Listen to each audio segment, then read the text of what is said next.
केरा का पत्ता लंबा लंबा बासमती के चावल जी एक कौ चावल छोड़बा सारे तोहर करब नसबंदी जी एक कौ चावल छोड़बा सारे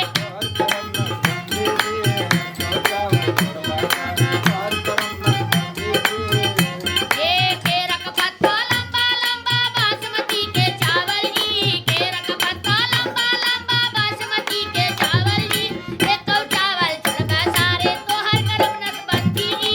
एक कौ चावल छोड़बा सारे तोहर करब नसबंदी जी एक कौ चावल छोड़बा सारे बारे चंद्र भौजी अरे चमेली तू उठा घरवा जाबा पूछी माई बहिनिया कहाँ भयल नसबंदी जी राते गईले चावल छोड़ले कोई भयल नसबंदी जी राते गईले चावल छोड़ले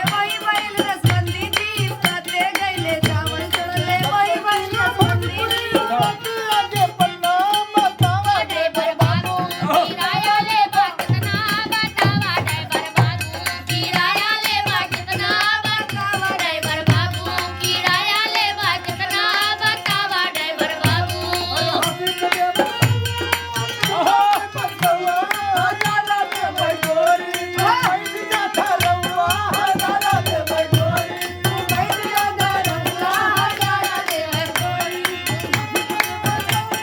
खाए खातिर पिए खातिर ठंडा खोजेलू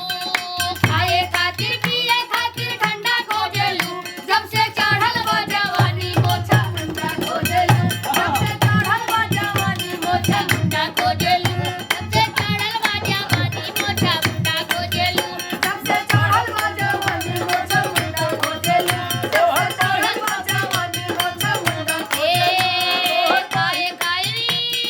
खाए खातिर पिए खातिर ठंडा खोजेलू जब से चढ़ल बा जवानी मोछा मुंडा खोजेलू जब से चढ़ल बा जवानी रिपुल वंडा खोजेलू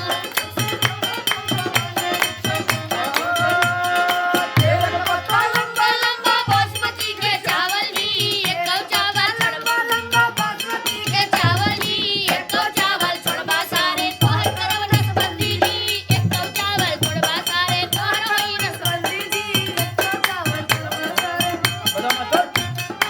वाह राजा महाराज जी पे बहुत बड़ा ओए आहा हमको तोरे जाइसा नहीं देखो रहीसा हम तो तोरे जैसा नहीं चला ऐसा आहा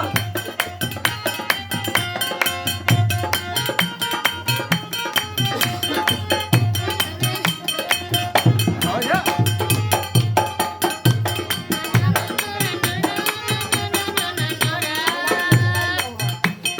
ये रे पत्ता उड़ा गया केरा का पत्ता लंबा लंबा बासमती के चावल जी एक कौ चावल छोड़बा अबुआ तोहर करब नसबंदी जी एक कौ चावल छोड़बा सारे तोहर होई नसबंदी जी एक कौ चावल छोड़बा सारे तोहर करब नसबंदी जी एक कौ चावल छोड़बा सारे तोहर होई नसबंदी जी एक कौ चावल छोड़बा सारे तोहर करब नसबंदी जी यही का नाम केहू के नाम लगे गरिया इधर नाम लगी चमेली के या केहू का चंदा भौजी के एम केरक पत्ता में नाम ले लिया वाह